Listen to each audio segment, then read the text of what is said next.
Okay, let's have a look at the sound e. Okay, now that's a funny one in French. Okay, folks, let's have a look at this. O, I together. Okay, this is a sound that you don't have in English. Okay, or you don't have this, what we call digraph together, O and I. We also call it the E dans l'eau. Okay, the I inside the O. Okay, have a look. Now, this sound is Can you say that? Okay, Now, we don't have many words with this, okay, but if you encounter it, you will notice it, okay. Now, the most common one we have is this word here. Ding! It is sœur. Can you say that? Sœur. Okay, so quite often this digraph is followed with a U, okay, or by a U, and that makes the sound Can you say that? Très bien. So you've got it in sœur. That means sister, okay, so ma sœur, my sister.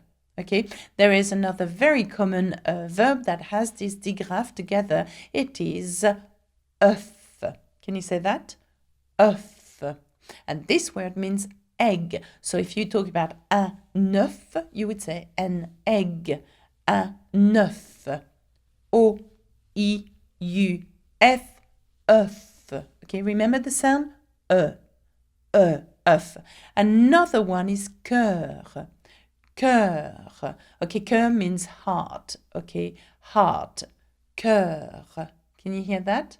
Cœur. So you could talk about mon cœur, my heart. Okay.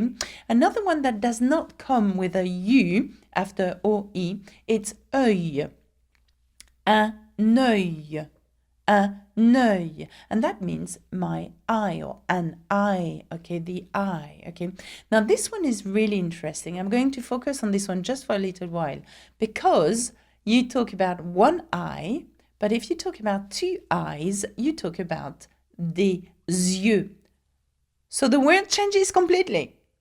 So one eye is un œil, but you talk about two eyes, it's des yeux or deux yeux. Okay, the word, the spelling, everything changes the sound. Okay, it's a bit like in English your foot and feet thing, though it is still F. Yeah, nothing to do with œil and yeux. Okay, so we do have this. You have it for another word as well, which is œuf. Œuf, un œuf. It's one egg, but if you want to talk about more than one, then the sound changes completely. Des œufs. Can you see that? Des œufs. And not des œufs. Des œufs. Now this one is, don't know why, tough, okay? You talk about un œuf, but des œufs, okay? So you've got to know that this belongs to the exceptions, but they're pretty scarce in that example with the OE, because we don't have that many words with OE, okay? So today was just about you discovering what the OE sounds like. It sounds like okay? Okay? If I put that in a sentence, you could say, for example, ma sœur veut un œuf.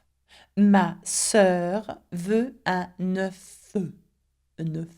Okay? Ma sœur, my sister, veut, wants un œuf. Okay? So veut, it's another sound that we are going to cover as well.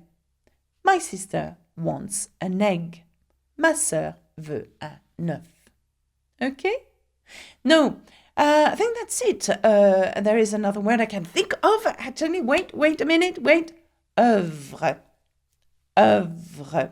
So you talk about une œuvre, and that's a work or work of art. Okay, so you could talk about l'œuvre de Picasso, as in his painting, but his whole work as well throughout his career.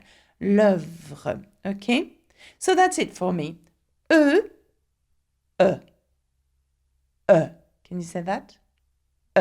Très bien. Try to practice by reading the words again. Let me have a look at the list here. There you go. That's for you to practice. Okay, chop chop. Get going. That's it for me. Au revoir, à bientôt. Bisous bisous. R. R. R. R. Can you feel it? You've got no choice but to say R. Yeah? Route. Et puis la dernière pour moi aussi. Ouais.